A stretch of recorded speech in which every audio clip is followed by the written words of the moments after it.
Hello students, class 5th Hindi grammar part 3 शब्द विचार।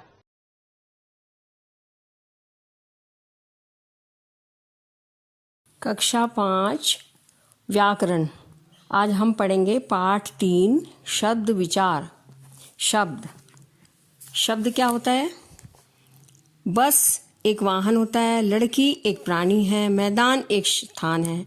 ये शब्द है। बस, लड़की तथा मैदान, ये तीनों विभिन्न वर्णों के मेल से बने हैं। जैसे बस, ब अ स अ, चारों वर्ण जब मिलाए गए तो बना बस। लड़की, ल अ ड़ अ क ई, इन चारों को मिलाया तो बना लड़की। मैदान, म ए द आ न अ, मैदान। ये तीनों शब्द हैं क्योंकि इनमें कोई ना कोई अर्थ प्रकट हो रहा है। तो वर्णों के सार्थक मेल को शब्द कहते हैं। जब वर्णों से मिलकर जो शब्द मतलब मेल से जो शब्द बनता है उसका कुछ अर्थ निकलता है, उसको हम शब्द कहते हैं।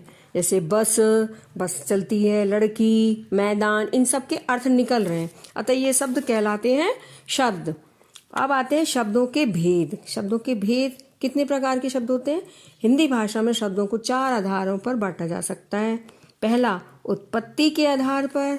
उत्पत्ति के आधार पर शब्द नीचे 4 दिए होते हैं, 4 प्रकार के होते हैं। पहला, क तत्सम शब्द।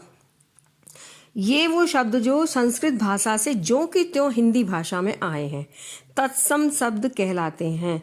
जैसे घृत, सर्प, पत्र, रात्रि, जो ये संस्कृत भाषा के शब्द हैं और हिंदी भाषा में ऐसे के ऐसे ही आते हैं, कुछ भी चेंज नहीं होता, ये तत्सम शब्द कहलाते हैं। दूसरा आता है तद्भव शब्द। वे शब्द जो संस्कृत भाषा में कुछ परिवर्तन के साथ आए हैं, तद्भव शब्द कहलाते हैं। जैसे घी को कहते हैं घृत, सांप को सर्प, चिट्ठी को पत्र, रात को रात्रि आदि। और कुछ और शब्द हैं जैसे कि तत्सम और तद्भव में सूर्य को सूरज, पक्षी पंछी, कर्ण कान, कर्म कान, स्वर्ण सोना। और इस प्रकार से ही ग्रह, तत्सम शब्द कौन से? ग्रह, उसको घर, पर्वत पहाड़, श्रृंगार श्रृंगार, कूप कुआं, दधि और दही, ये शब्द हैं तत्सम और तद्भव। अब तीसरा आता है देशज शब्द। वे शब्द जो हिंदी क्षेत्र की विभिन्न बोलियों से आए हैं और हिंदी में प्रचलित हो गए हैं, देशज शब्द कहलाते हैं। जैसे जूता, फावड़ा, पगड़ी, ये शब्द ऐसे हैं हिंदी क्षेत्र की विभिन्न बोलियां, जगह जगह की विभिन्न बोलियां होती हैं, वहां से आए हैं और सब जगह एक ही प्रकार से बोले जाते हैं। जूता, सभी जगह जूता बोला जाता है, फावड़ा, पगड़ी आदि। चौथा है विदेशी शब्द।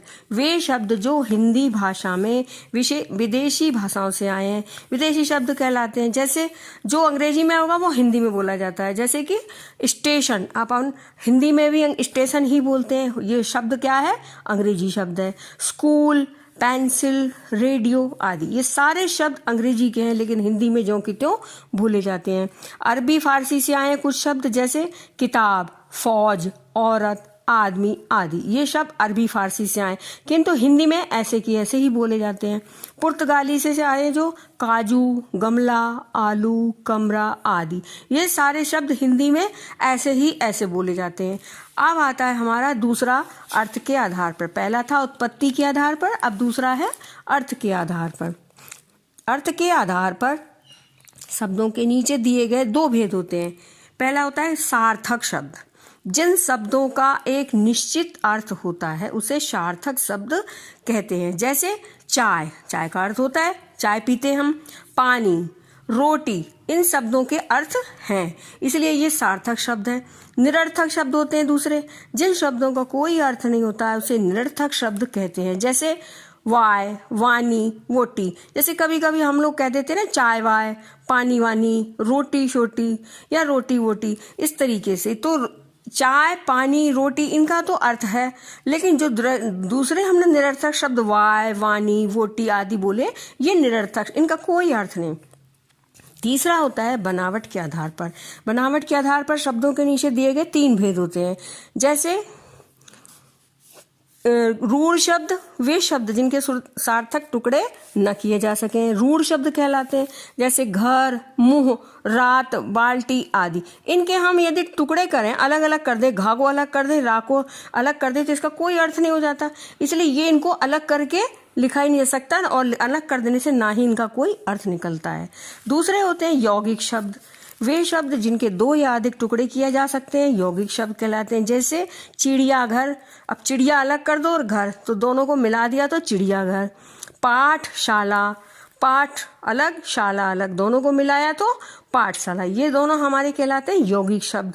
अब आते हैं तीसरे योग रूढ़ शब्द। वे यौगिक शब्द जिनका एक विशेष अर्थ निकलता है योग रूढ़ शब्द कहलाते हैं। जैसे हिम धन आलय, इससे बना हिमालय, यानी शब्द इसका शब्द का अर्थ क्या हुआ? बर्फ का घर। विशेष अर्थ निकलता है एक पर्वत विशेष, जो हिमालय है पर्वत का नाम है, तो एक अर्थ क्या निकला विशेष अर्थ उसका? एक पर्वत विशेष। ज प्लस ज, जल में उत्पन्न शब्द क्या निकला है? ज, जल माने जल और जा माने जन्म लेने वाला, जल में उत्पन्न होने वाला कमल। नीलकंठ, नीले कंठ वाला, कौन है नीले कंठ वाला? शिव जी। ऊपर दिए गए शब्दों का अर्थ अलग अलग होता है, किंतु ये एक विशेष अर्थ में जो रूढ़ हो गए हैं, अतः वे योग रूढ़ शब्द हैं। चौथा आता है प्रयोग के आधार पर। प्रयोग के आधार पर शब्दों के नीचे दिए गए दो भेद होते हैं। पहला होता है विकारी शब्द, जिनके रूप में लिंग, वचन, पुरुष तथा काल के कारण विकार या परिवर्तन आ जाता है, उन्हें विकारी शब्द कहते हैं। ये 4 प्रकार के होते हैं। संज्ञा शब्दों में लड़का, लड़की, लड़के, लड़कियां आदि। सर्वनाम शब्द में वह, तुम, मैं, हम, उसे, तुम्हें, तुम, मुझे, हमारा आदि। विशेषण शब्दों में अच्छा, अच्छी, अच्छे आदि। क्रिया शब्दों में आता है आया है, आएगा, आ रहा है आदि। इस प्रकार से अब आते हैं अविकारी। पहले थे विकारी शब्द और दूसरे अब अविकारी। इनके रूप में कोई विकार या परिवर्तन नहीं होता है, इन्हें अव्यय भी कहते हैं। अविकारी शब्द में 4 प्रकार के होते हैं। क्रिया विशेषण क्या होता है? जैसे तेज दौड़ता है, तेज दौड़ना मीन क्रिया है और तेज दौड़ना उसका विशेषण है। कैसा दौड़ रहा है? तेज दौड़ रहा, तेज दौड़ती है, तेज दौड़ते हैं आदि।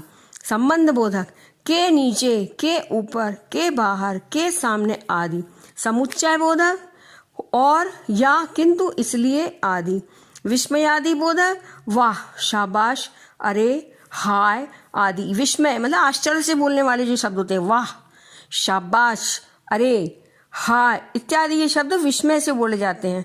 तो अभी हमने इसमें पढ़ा, अब इस पाठ में हम लोगों ने पढ़ा वर्णों के सार्थक मेल को शब्द कहते हैं। शब्दों के भेद 4 आधारों पर किए जा सकते हैं: उत्पत्ति के आधार पर, अर्थ के आधार पर, बनावट के आधार पर तथा प्रयोग के आधार पर। विकारी शब्द 4 होते हैं: संज्ञा, सर्वनाम, विशेषण तथा क्रिया। अविकारी शब्द भी 4 होते हैं, जैसे क्रिया विशेषण, संबंध बोधक, समुच्चय बोधक तथा विस्मयादि बोधक। इस प्रकार से इस पाठ में इस प्रकार से हमने जाना।